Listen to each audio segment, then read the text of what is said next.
गए हैं बहुत ही ज़बरदस्त, बहुत ही मज़ेदार, बहुत ही टेस्टी एशियन सैलेड की रेसिपी, ठीक है, जो कि बनाना बहुत ही आसान है और बहुत ही ज़बरदस्त और मज़ेदार बनता है। तो चलिए जी, सबसे पहले मैं इसके अंदर, ठीक है, ऐड कर दूँगी आलू। यहाँ पे देखिए जी, आलू को मैंने इस तरह क्यूब्स में काट लिया, ठीक है। तो आलू ऐड कर देंगे, ठीक है। और यहाँ पे मैंने गाजर ले लिया, ठीक है, हाफ कप के करीब गाजर है, गाजर को भी मैंने बॉइल कर दिया था, ठीक है। और इस तरह मैंने क्यूब्स में काट लिया, ठीक है। गाजर ऐड कर देते हैं। साथ ही इसके अंदर मैं ऐड करूँगी मटर, ठीक है। और मटर को भी मैंने बॉइल कर दिया था, ठीक है। तो 1 कप के करीब मैं मटर ऐड कर दूँगी, ठीक है। और इसमें आप ऐड करते हैं बंद गोभी, ठीक है। हाफ कप के करीब बंद गोभी है। बंद गोभी को मैंने चॉप कर लिया, ठीक है। और बंद गोभी को बॉइल नहीं किया, ठीक है।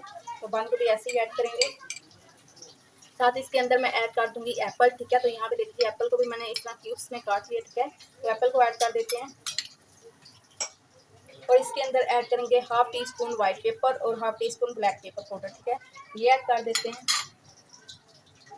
इसके अंदर जाएगा हाफ कप के करीब मायोनीज, ठीक है। और हाफ कप के करीब ही इसके अंदर जाएगी फ्रेश क्रीम, ठीक है।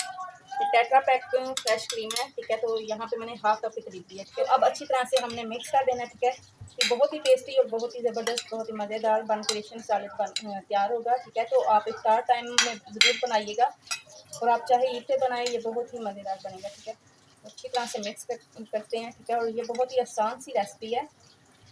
मिक्स करने के बाद अब इसके अंदर मैं ऐड करूँगी हाफ 4 टीस्पून नमक, ठीक है। नमक ऐड करेंगे और 1 टेबलस्पून इसके अंदर पिसी हुई चीनी ऐड करेंगे, ठीक है। दोबारा से अच्छी तरह से हमने मिक्स करना है।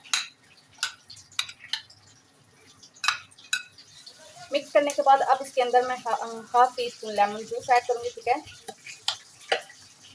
और अच्छी तरह से मिक्स कर देना। तो लीजिए, ज़बरदस्त मज़ेदार एशियन सैलेड बन के तैयार हो चुका है, ठीक है। तो यहाँ पे देखिए कितनी ज़बरदस्त और कितनी मज़ेदार सी डिश है और कितनी झटपट से ये तैयार हो जाती है, ठीक है।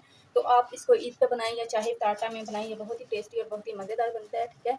सो उम्मीद करती हूँ मेरी आज की रेसिपी आपको अच्छी लगी होगी, पसंद आई होगी। अगर आपको मेरी रेसिपी अच्छी लगे, पसंद आए, तो ज़रूर मेरी रेसिपी को लाइक और शेयर कीजिएगा और चैनल को ज़रूर सब्सक्राइब करिएगा और साथ ही लगे बेल आइकन के बटन को भी ज़रूर प्रेस करिएगा ताकि आपको हर नई वीडियो का नोटिफिकेशन बार वक्त मिलता रहे।